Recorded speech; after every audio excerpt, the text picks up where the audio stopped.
জয় মা তারা, জয় মা তারা, জয় মা তারা। আর আজকে ফাইনালি সেই দিন, মা আমার পুরো কমপ্লিট। মাকে আমরা আনতে গেলাম, আমার দুটো বন্ধু আর দুই ভাই মিলে। মায়ের মূর্তি একদম সিমেন্ট বালি দিয়ে তৈরি, যদিও একজন দিয়েছে আমাকে। আর অনেক দিনের ইচ্ছা ছিল এইভাবে মাকে শাড়ি, সিটি গোল্ডের গয়না দিয়ে মাকে সাজিয়ে রাখবো রাজরানী করে। আর অবশ্যই স্বপ্নটা আমার পূরণ হলো। আর এর মধ্যে অনেক কিছুই করে ফেলেছে মা। আর এসব কথা কাউকে বললে কেউ বিশ্বাসই করবে না জানি, তাই কাউকে বলার কোনো দরকারও মনে করি না। যাদের বলার তাদের বলি। আর এমনিতেও এটাই বুঝে উঠতে পারি না, আমরা যারা শক্তির পুজো করি এত কেন কষ্ট করতে হয়। মানে মায়ের যে কোনো রূপ, কালী বা তারা যে কোনো রূপের জন্যই এত কেন কষ্ট করতে হয়, এত কেন কথা শুনতে হয়।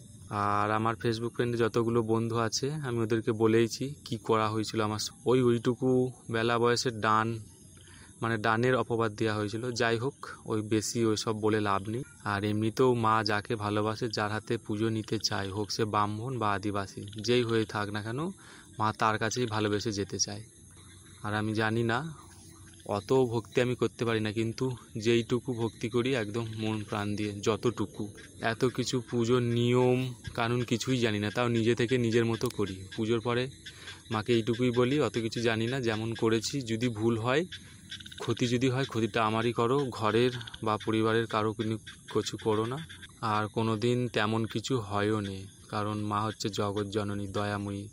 সে কারো ক্ষতি করবে এটা কখনো হবে না। আর মা তো বেশি পাগল ছেলেই ভালোবাসে, কিন্তু তাও মা সব জেনে শুনে বুঝে মাঝে মাঝে এত দুঃখ কষ্ট কেন দেয় মা নিজেই জানে না। মা নিজেও জানে যে একার ইয়েতে আমি এসব কিছু করতে পারবো না, কিন্তু যতই আমি পারি না ততই মনে জোর বাড়ে, আমিও করেই ছাড়বো।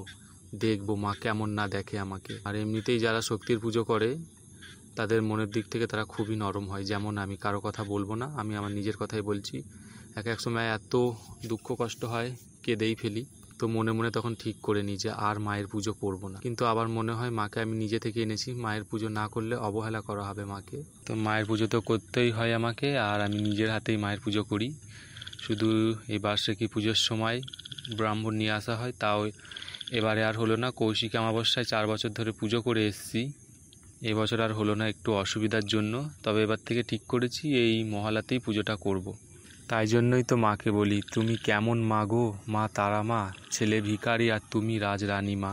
আর মাকে তো আমি নিজের মনের মতন করে সাজাবো। এখন এই সিমেন্টের মায়ের মূর্তি, প্রত্যেক অমাবস্যাতে নতুন নতুন শাড়ি পরিয়ে দেবো মাকে, সিটি গোল্ডের গয়না দিয়ে সাজাবো। আর এমনিতেও এই পুজোর আগে যে কেন এত ঝামেলা হয়, মা সব জানা সত্ত্বেও সেই ঝামেলার মধ্যেই আমি জড়িয়ে পড়ি। তার যত ঝামেলার মধ্যে জড়িয়ে পড়ি মনের জোরটাও বাড়ে, আমি তো করেই ছাড়বো, দেখি আর কত ঝামেলা হয়, হোক কত হবে। তো যাই হোক, অনেক কথা বলে ফেললাম।